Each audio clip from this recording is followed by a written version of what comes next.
Okay. What's up, everybody? It is Andrew Hitz from the Entrepreneurial Musician, and this is the latest TEM coaching chat.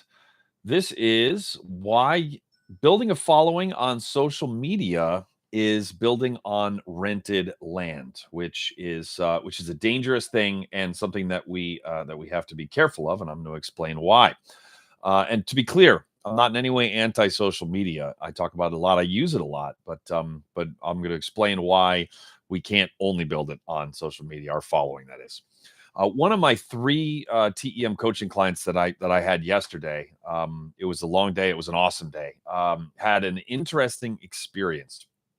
They had they were on their birthday. They were traveling to a city that they lived in not that long ago, and they posted on multiple social media outlets that they were going to be at a bar that they used to frequent with friends, and that they were going to be there for from 6 to 8, and anybody that could come and join them to celebrate their birthday, please do.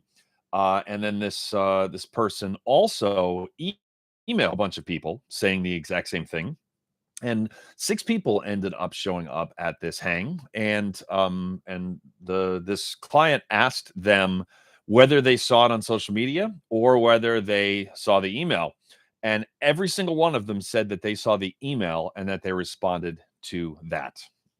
And in one of the most brilliantly cynical moves in the history of capitalism, Facebook, which I know is a bold statement, but it's true. Facebook, about there is an actual date, 6, 7 years ago, 5, 6, 7 years ago, somewhere in there. They flipped a switch, and up until then, it was all about organic reach. And when you had a lot of friends or you had a lot of followers on a page, and those people interacted with your posts, then your post got shown more and got kept being shown to those people and to more people.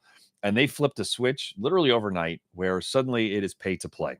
And you can still pay, but it's almost like it's an advertising. It's, if you think of it as, especially if you're trying to get a specific word out about like an album, or about a YouTube video, or about a course, or about a live event.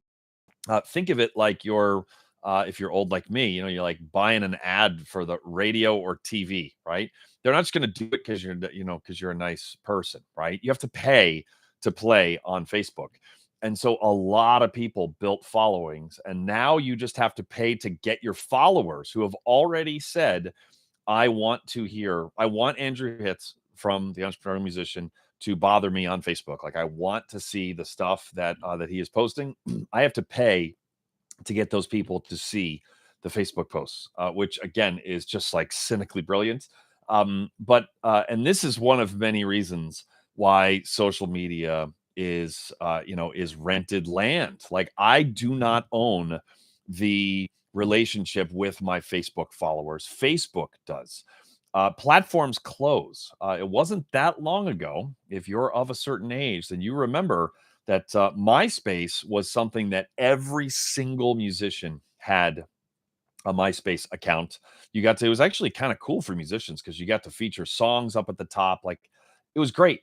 It was a brilliant everybody had MySpace, and that thing went away almost immediately. I mean, it like when it started to come down, it was like when people started moving over to Facebook, that thing shut down so fast. And there's no way that Facebook and Instagram and TikTok, which didn't even exist a few years ago, or rather, it was like very, very, very different. I think that used to be Musically. Anyways, it was like a very, very different beast, and now it's obviously huge. I'm not predicting the imminent collapse of any of those, but it happens. There is no way that those are going to be the ones that we are talking about 10 years from now. One of them is not going to be that relevant anymore.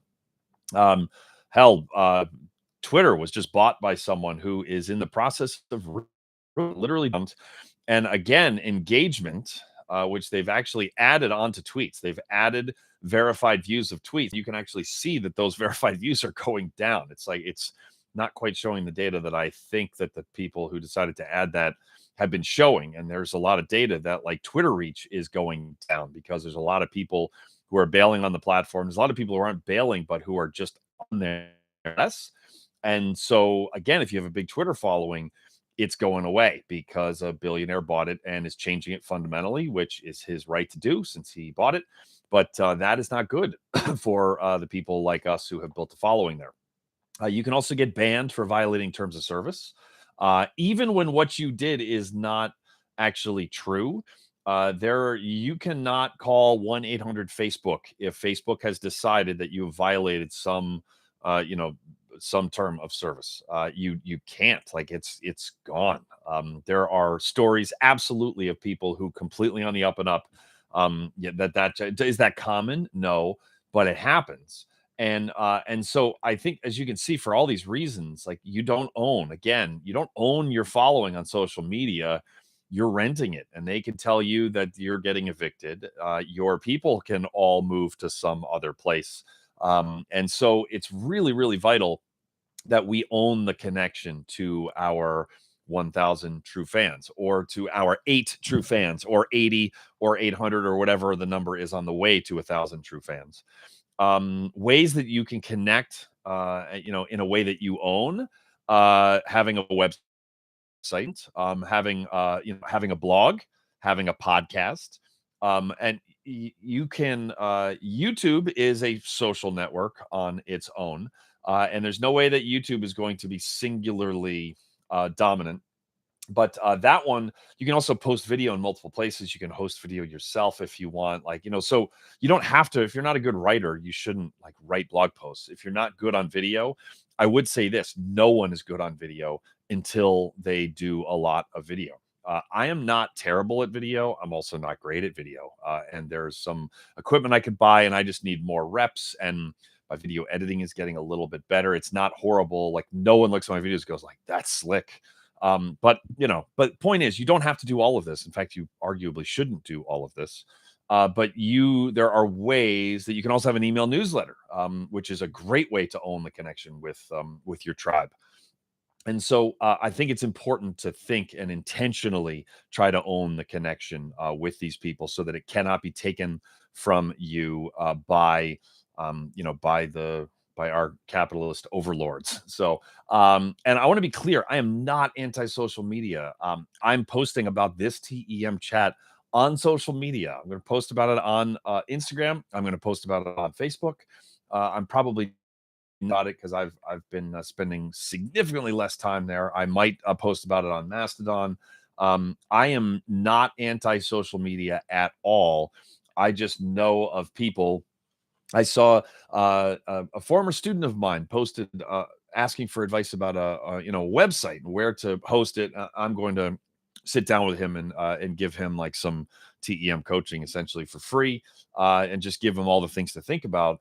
And one person who I'm sure was trying to be helpful, they said that they were getting no traffic. This was a fellow, like, younger musician, just judging by it, looked like mid-20s, that they were getting no traffic to their website at all. So they have taken down their website, and they're only focusing on Facebook.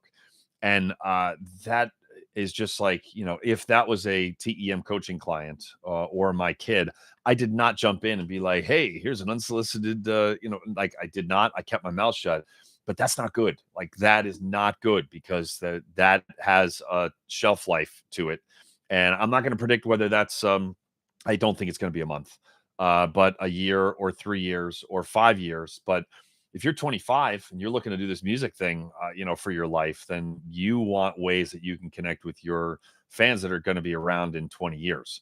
And as long as you own the connection, then you can move them to the next thing, right? If email newsletters somehow, have, like, a fundamental morph, you can take them along with you. You cannot export your friends from Facebook. That's why there's lock-in effect, and that's why some of these platforms last so long, is because if you leave and nobody leaves with you, then you are missing out, and then you end up going back. So just go in with your eyes wide open that social media, building a following there, and that we have to understand that it's a very useful tool.